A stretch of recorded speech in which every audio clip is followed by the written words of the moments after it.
Ahmed is the quiet and very jovial type. He always finds a way to put a smile on everybody's face. He was a crusading kind of journalist. Ahmed had a passion, and Ahmed was indeed, and is still one of our star undercover operatives. Growing up, because of his love for fellow humans, I put that in general, made him look exceptional among us. Ahmed is the quiet and very jovial type. He always finds a way to put a smile on everybody's face. So whenever he's not among us, you feel his absence, especially when you are sitting down and it looks like there's no story to tell.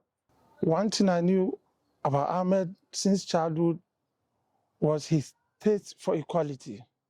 So I was not surprised to see him becoming a journalist, to be able to fulfill his dream. Ahmed Suale became a member of the Tiger Eye right from the university, and we've worked on various projects. The first thing we have to see in you before you qualify to be a member of our team is passion. And Ahmed had it, very committed, right from the university.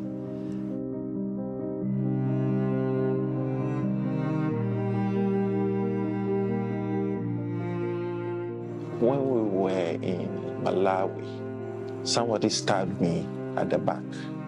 I did this, I looked at it and I realized that there was blood. Ahmed managed to blend himself into the people of Malawi, but he was following me closely. In the face of the danger, he smiled, appearing in front of me for me to catch a glimpse of him to understand that there was hope and that I was not going to die in that. On their return, him telling me the story, in fact, I quickly asked him to stop journalism. He then asked, "Brother, that's my field. That is what I love to do. You are asking me to quit. What else do you want me to do?"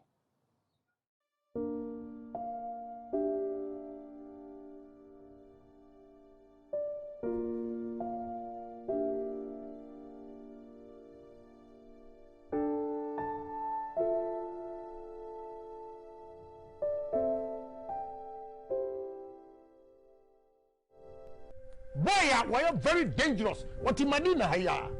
We share maybe a mopa panasu or buy a premises I be say. Me Mumuno near baby amitia. Because a bad. Sa Ahmed no. Mun show more pictures in the area. Somebody picture and children. When you are so what in Madina. Yes. Ayini boy no Ahmed no. We a friend Ahmed. The picture back one fan to soon and yakes. God good. The picture back what in Madina haya. What bad premises of the Muno? The very day we saw the picture, I gave him a call to vacate where he lives. He didn't want to, but we forced him to move out from there for some few days. In fact, we wanted him to leave the country. But he always kept insisting that that is his field. And for him, there's no guidance except God.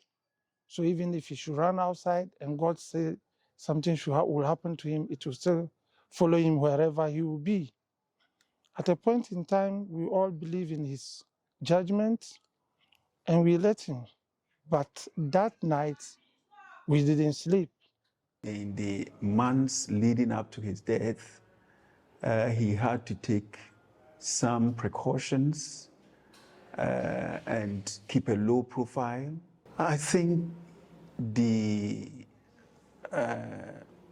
showing of Ahmed Suale's picture and the call on the public to attack him came as a big shock to the Ghanaian media, given that the media space had been quite conducive, had been enabling of the work of journalists, and journalists had virtually assumed that all players or all actors in Ghana were playing by the rules as far as the laws guaranteeing press freedom was concerned.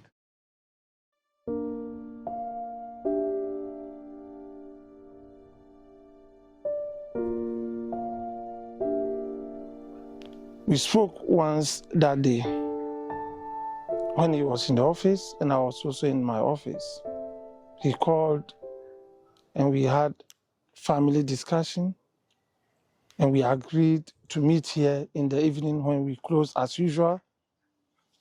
We all met here. We prayed together, and after a while, I decided to leave. I had left my phone somewhere, but later when I went for my phone, that was close to 10 p.m. in the night, I realized that all of them had tried calling me. So I sensed something had gone wrong. So I called one person and they told me this is what has just happened. And they were trying to send him to the hospital. According to the people living around, they got here around 2 in the afternoon.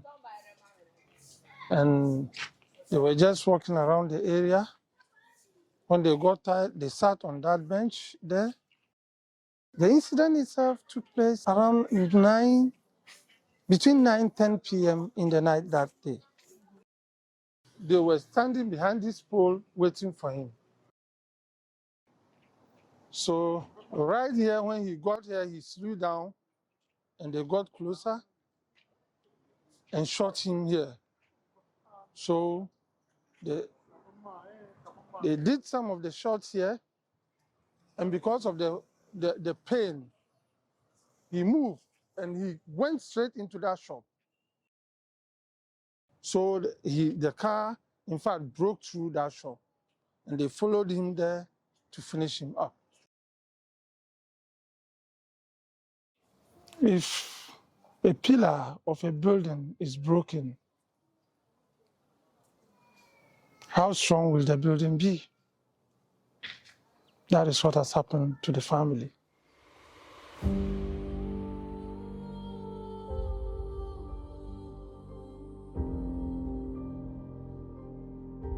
There has not been progress, and I don't foresee any progress very soon. Our pain, or do I say our quest for justice as a family now is to prevent such things from happening in future, to give the journalists the power to be able to say things the way they are, to be able to bring information to the people. Because as it is, every journalist in the country do things knowing they can easily come after him or her. But if we had gotten justice for him, journalists would have been willing to do more. In fact, to continue from where he left.